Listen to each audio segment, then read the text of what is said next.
ให้ตูนั้นอันยายให้มันนักหลาย ใส่ผัว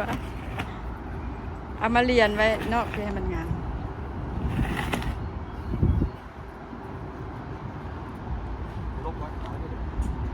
ป่าไว้หั่นเลยแหละเอาไว้เอาแนว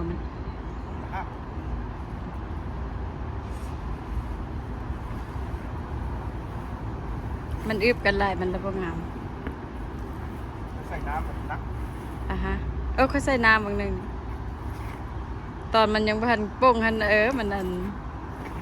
บนหนาแท้บัดอันมันป่งแล้วบนหนาได้บัดเนี่ย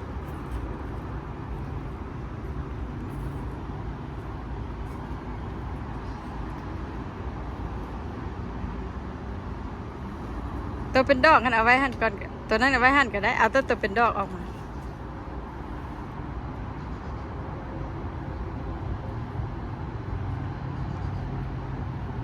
ตัวนั้นเอาไว้หั่นเลยมันเรียนอยู่หั่นล่ะแม่นบ่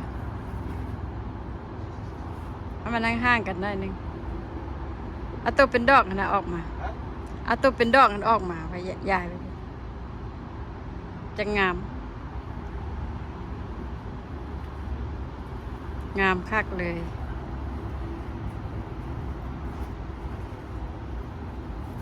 กลมบักใหญ่ตัวนี้มันเป็นสีฟ้าสีบลูได้แต่นี่มันไม่ได้เอาปุ๋ยมาใส่มันก็เลยบ่เป็น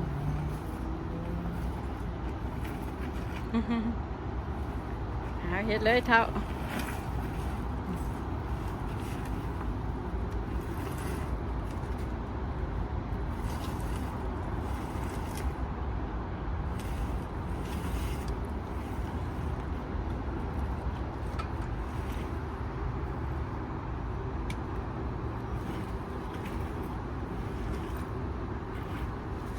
มันบ่คุ้มเจ้าเฮ็ดเวียกติ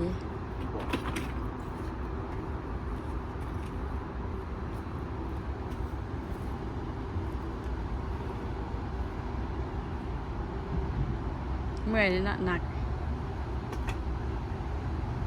เสียงรถแล่นดังขนาดนี้ไกลไฮวี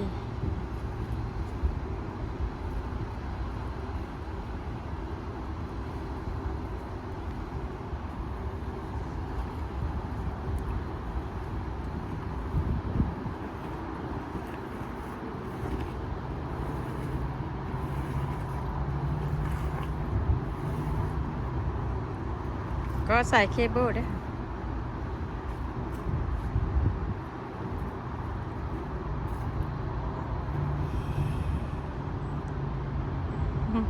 เมื่อยหนึ่งนะ